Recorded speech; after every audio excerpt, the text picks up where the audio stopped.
Hello बच्चों, राधे राधे। आप सभी का सरस्वती शिशु मंदिर पांडा के ऑनलाइन क्लास में स्वागत है। आज हम लोग फिजिक्स में पढ़ेंगे बच्चों पी प्रकार के अर्धचालक। आज देखेंगे कि पी प्रकार के अर्धचालक कैसे बनते हैं, ये काम कैसे करता है, इसकी उपयोगिता क्या है, ऊर्जा बैंड के आधार पर पी प्रकार के अर्धचालक को कैसे डिफाइन करते हैं। चलिए तो फिर आज हम लोग देखते हैं पी प्रकार का अर्धचालक। जैसे कि मैं आपको पिछले क्लास में बताया था, एन प्रकार के अर्धचालक में क्या बताया था कि कोई भी शुद्ध जर्मेनियम क्रिस्टल है उसमें पंच संयोजी क्या करते हैं, पंच संयोजी अशुद्धि, जिसको हम लोग दाता अशुद्धि भी बोलते हैं, मिला देने से एन प्रकार का अर्धचालक का निर्माण होता है।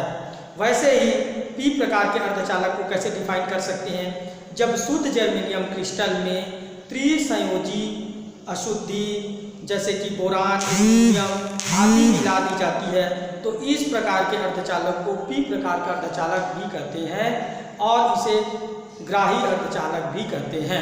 चलिए देखते हैं कैसे।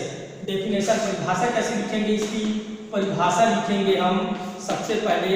पी प्रकार के अर्धचालक में जब शुद्ध जर्मेनियम क्रिस्टल, ठीक है, ध्यान से देखिएगा, शुद्ध जर्मेनियम क्रिस्टल में त्रिसंयोजी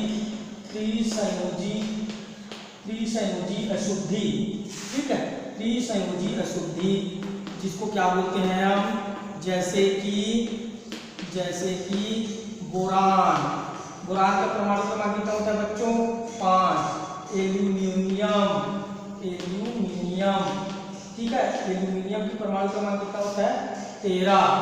आदि मिला दी जाती है,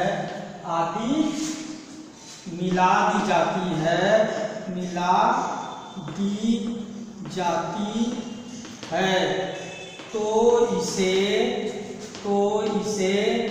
पी प्रकार का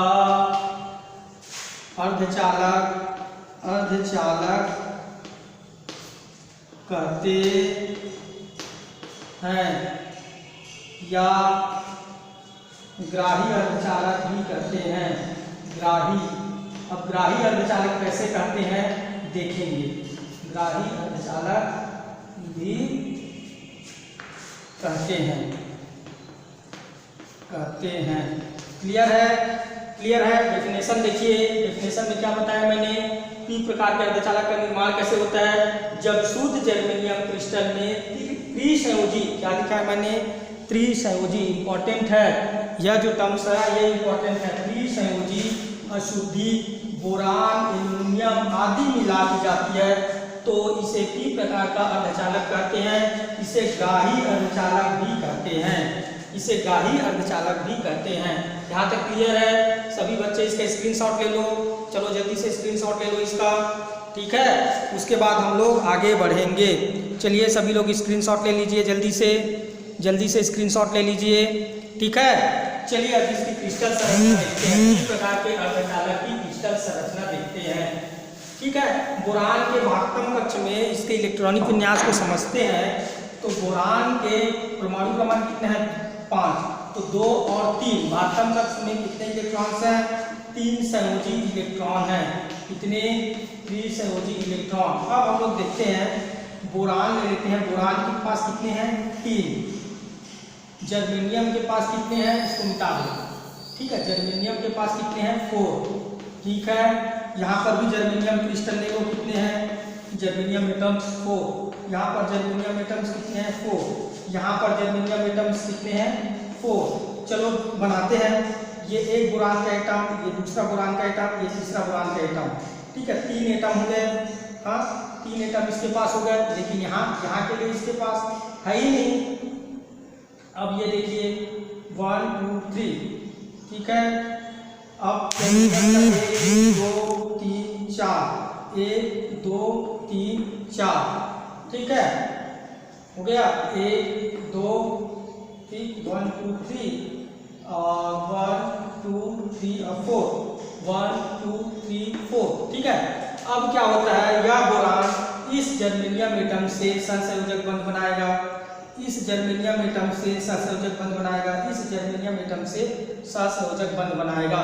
अब क्या होता है, यहाँ पर एक एटम्स बस जाते हैं सहसंयोजक बंध बनाने के लिए, सहसंयोजक बंध बनाने के लिए। यहाँ पर देखो ये इसी को बोलते हैं होल, इसको क्या बोलते हैं, होल। ये क्या होता है, धना आवेशित होता है, यह क्या होता है, धना आवेशित होता है।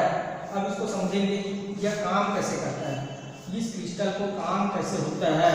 ठीक है, यह डायग्राम सभी लोग बना लेंगे, सभी बच्चे इस डायग्राम को बना लेंगे बेटा। जर्मेनियम क्रिस्टल पी प्रकार के अर्धचालक का क्रिस्टल स्ट्रक्चर है, पी प्रकार के अर्धचालक का क्रिस्टल स्ट्रक्चर है। अब देखिए इसको समझते हैं, ध्यान से देखिए। जब जर्मेनियम क्रिस्टल में, ठीक है, जब जर्मेनियम क्रिस्टल में बोरान अशुद्धि मिलाई जाती है तो बोरान के त्रिसंयोजी एटम्स जर्मेनियम के 4 संयोजी एटम में से 3 संयोजी एटम के साथ साथ संयोजक बंध बना लेते हैं, और एक एटम्स एक जो इलेक्ट्रॉन्स है वह क्या रहता है, खाली रह जाता है। बंध बनाने के लिए एक इलेक्ट्रॉन खाली रह जाता है, एक एटम्स खाली रह जाता है। इसी रिक्त खाली एटम्स को ही हम लोग क्या बोलते हैं, होल बोलते हैं। अब ये होल क्या करते हैं, क्या करता है, ये होल जर्मेनियम के जितने भी एटम्स हैं, ठीक है, इस क्रिस्टल में जितने भी एटम्स हैं उसके दूसरे सहसंयोजक बंध को तोड़ता है, और सहसंयोजक बंध को तोड़ करके वहाँ के इलेक्ट्रॉन को मिला लेता है। ठीक है, मिला लेता है इलेक्ट्रॉन को, सहसंयोजक बंध को तोड़ करके वहाँ से इलेक्ट्रॉन मुक्त कर देता है। फिर दूसरे के पास जाता है, दूसरे सहसंयोजक बंध को तोड़ता है और वहाँ के इलेक्ट्रॉन को भी क्या करता है, बाहर करता है, निकाल लेता है। इस प्रकार यह होल पूरे क्रिस्टल में मूवमेंट करने के लिए स्वतंत्र होता है। यह होल इस क्रिस्टल में पूरी जगह गमन करने के लिए, स्वतंत्र गति करने के लिए फ्री होता है। क्या कर सकते हैं, अर्थात हम जब पी प्रकार के अर्धचालक को देखें तो यह निष्कर्ष निकाल सकते हैं कि पी प्रकार के अर्धचालक में विद्युत धारा को जो आवेश होता है, यह विद्युत धारा आवेश वाहक होता है। धारा आवेश वाहक जो होती है पी प्रकार के अर्धचालक में, क्या बोल रहा हूँ, धारा आवेश वाहक क्या होता है, होल होता है। क्योंकि एक होल अतिरिक्त है सहसंयोजक बंध बनाने के लिए, ये होल क्या करता है, दूसरे सहसंयोजक बंध को तोड़ेगा, वहां से इलेक्ट्रॉन मुक्त करेगा, फिर दूसरे सहसंयोजक बंध को तोड़ेगा और वहां से इलेक्ट्रॉन मुक्त करेगा। इस प्रकार इस प्रोसेस को ये गति करते रहता है। तो हम देखते हैं कि संयोजकता बंध से सहसंयोजक बंध टूटते जाता है और अतिरिक्त होलों का निर्माण होना स्टार्ट हो जाता है। तो हम क्या कर सकते हैं, इसकी क्रिस्टल स्ट्रक्चर देखते हैं, इसकी क्रिस्टल स्ट्रक्चर को देखते हैं हम लोग। ठीक है, तो हम लोग बोल सकते हैं कि इसमें क्या होगा प्यारे बच्चों, इसमें जो धारा आवेश वाहक होगा, धारा आवेश वाहक, ठीक है, धारा आवेश वाहक क्या होगा, होल होगा। क्योंकि हम देखे हैं कि होलों की संख्या इलेक्ट्रॉनों की संख्या से अधिक है। ठीक है, होलों की संख्या, ठीक है, होलों की संख्या किससे अधिक है, इलेक्ट्रॉनों की संख्या से, इलेक्ट्रॉनों की संख्या से। ठीक है, होलों की संख्या इलेक्ट्रॉनों की संख्या से अधिक है। तो हम क्या कर सकते हैं, हम कह सकते हैं बच्चों कि इसमें बहुसंख्यक आवेश वाहक क्या होगा,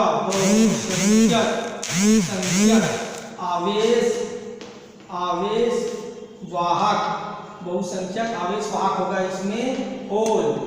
और अल्पसंख्यक आवेश वाहक क्या होगा, अल्पसंख्यक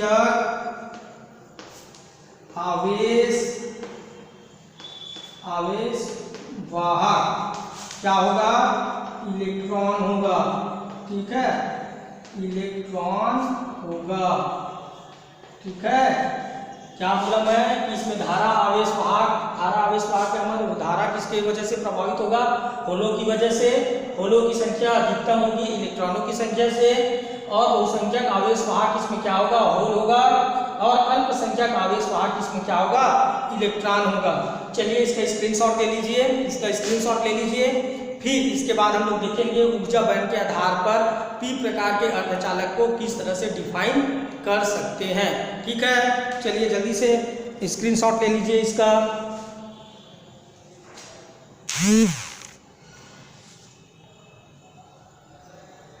जल्दी से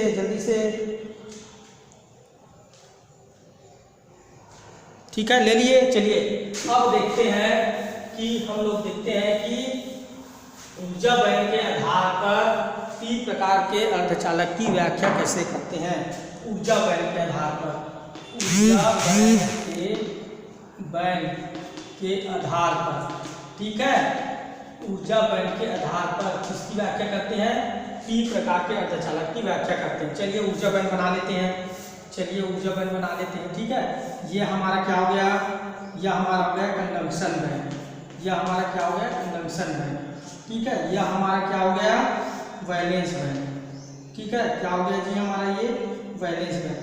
यहाँ पर एक मान लेते हैं, मैं बताऊंगा ये क्या है, ये है हमारा ई एक्सेप्टर एनर्जी लेवल, ग्राही ऊर्जा स्तर, ग्राही ऊर्जा स्तर कैसे होगा मैं अभी समझाऊंगा।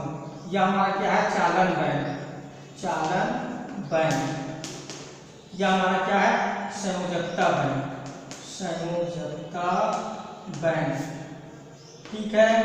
इसकी जो वैल्यू होती है, ये की वैल्यू जो होती है 0.01 से 0.05 इलेक्ट्रॉन वोल्ट तक इसकी वैल्यू होती है। ये क्या है हमारा ऊर्जा स्तर है, ऊर्जा स्तर, ठीक है, ये ऊर्जा स्तर है। इस प्रकार का देखिए यहाँ पर बहुत सारे इलेक्ट्रॉन्स हैं, बहुत सारे इलेक्ट्रॉन्स हैं, ठीक है, इलेक्ट्रॉन्स भरे होते हैं इसमें। आपकी संयोजकता बैंड में वैलेंस बैंड क्या होता है, पूरी तरह से आंशिक रूप से भरा होता है या फिर खाली होता है, आंशिक रूप से भरा होता है या फिर खाली होता है। कौन, हमारा कंडक्शन बैंड इलेक्ट्रॉनों से आंशिक रूप से भरा होता है या फिर पूरी तरह से रिक्त होता है। हमारा संयोजकता बैंड इलेक्ट्रॉनों से भरा होता है, ठीक है, ठीक है, इलेक्ट्रॉनों से भरा होता है। अब क्या होता है, जब हम जर्मेनियम क्रिस्टल में, जब हम जर्मेनियम क्रिस्टल में बोरान अशुद्धि मिलाते हैं, ठीक है, हम देख चुके हैं जब हम जर्मेनियम क्रिस्टल में बोरान अशुद्धि मिलाते हैं तो होल उत्पन्न होते हैं, ठीक है। ये होल क्या करते हैं, संयोजकता बैंड के ऊपर एक ऊर्जा स्तर का निर्माण करते हैं जिसे ग्राही ऊर्जा स्तर कहते हैं, जिसे हम लोग क्या बोलते हैं, ग्राही ऊर्जा स्तर बोलते हैं। इसका काम क्या होगा, देखिए ऊष्मीय प्रक्षोभ जैसे ही देंगे, जैसे ही वैलेंस बैंड में ऊष्मीय प्रक्षोभ होगा, हीट देंगे, टेम्परेचर देंगे, ठीक है, वैसे ही क्या होता है इसकी संयोजकता बंध टूटती है। सहसंयोजकता बंध क्या होती है, सहसंयोजकता बंध टूटती है और टूट करके ये इलेक्ट्रॉन्स ग्राही ऊर्जा स्तर में आसानी से चले जाते हैं, इधर मूवमेंट करने लगते हैं, इधर मूवमेंट करने लगते हैं। कहाँ पर चले जाते हैं, ग्राही ऊर्जा स्तर में चले जाते हैं, जिससे कि संयोजकता बैंड में होलों का निर्माण होता है, जिससे कि संयोजकता बैंड में होलों का निर्माण होता है। इस प्रकार होलों की, इस कारण इस प्रकार से देख सकते हैं कि होलों की वजह से पी प्रकार के अर्धचालक में विद्युत धारा का प्रवाह उत्पन्न होने लगता है। चूंकि होल धनावेशित होता है और इलेक्ट्रॉन ऋणावेशित होता है, होल क्या करता है अपने क्या धनावेशित है, इसीलिए ये ऋणावेशित की तरफ आकर्षित होता है और इलेक्ट्रॉन ऋणावेशित होता है, इसीलिए धनावेश की तरफ आकर्षित होता है। यह होल पूरी क्रिस्टल में कहीं पर भी मूवमेंट करने के लिए स्वतंत्र होता है। जैसे जैसे ऊष्मीय प्रक्षोभ इसमें हम लोग देंगे पी प्रकार के अर्धचालक में, तो संयोजकता बैंड के इलेक्ट्रॉन सहसंयोजक बंध तोड़ करके ग्राही ऊर्जा स्तर में चले जाते हैं और संयोजकता बैंड में अतिरिक्त होलों का निर्माण होने लगता है। यह हो गया हमारा पी प्रकार के अर्धचालक, ठीक है। पी प्रकार के अर्धचालक को ऊर्जा बैंड के आधार पर इस तरह से हम लोग व्याख्या कर सकते हैं। अब इसमें इसका कोड का एक डायग्राम होता है, पी प्रकार के अर्धचालक का कोड स्तर का डायग्राम कैसे बनाएंगे। तो पी प्रकार के अर्धचालक में चलिए ठीक है डायग्राम बनाएंगे। इस डायग्राम को देखिए, 1 2 3 बोला है, 3 लड्डू बनाए हैं आप इसमें, 1 2 3 लड्डू, यहाँ पर एक होल बनाओ। ये हमारा क्या होता है ग्राही कोड और यह हमारा क्या होता है स्वतंत्र होल, ठीक है, स्वतंत्र होल। इस तरह का डायग्राम आपका एनसीईआरटी की बुक में दिया है। जैसे आपको पूछता है कि अर्धचालक क्या है, तो अर्धचालक को 5 मिनट के लिए चलिए रिवाइज करा देता हूँ। अर्धचालक है जिसकी चालकता चालक और प्रतिरोध के मध्य होती है, अर्धचालक कहलाता है। पी प्रकार के अर्धचालक पूछेंगे तो जब शुद्ध जर्मेनियम क्रिस्टल में त्रिसंयोजी अशुद्धि जैसे कि बोरान और एल्युमिनियम मिला दी जाती है, तो इस प्रकार के अर्धचालक को पी प्रकार का अर्धचालक कहते हैं, इसे ग्राही अर्धचालक भी कहते हैं। ठीक है, इसमें विद्युत धारा का जो आवेश होता है, विद्युत धारा आवेश वाहक होता है, वह होल होता है। पी प्रकार के अर्धचालक में क्या होता है, होलों की संख्या इलेक्ट्रॉनों की संख्या से हमेशा अधिकतम होती है। ठीक है, क्लियर है बच्चों? यहाँ तक कि आप सभी रिवीजन करके आएंगे, अच्छे से पढ़ के आएंगे। कल हम लोग पढ़ेंगे पी एन संधि डायोड और पी एन संधि डायोड की उपयोगिता क्या है, उसकी एप्लीकेशन क्या है, इसके बारे में हम लोग कल पढ़ेंगे। ठीक है, तो सभी पढ़ के आएंगे। तब तक के लिए राधे राधे, अच्छे से रहिए, मुस्कुराते रहिए, पढ़ते रहिए और खाते रहिए। ठीक है, धन्यवाद।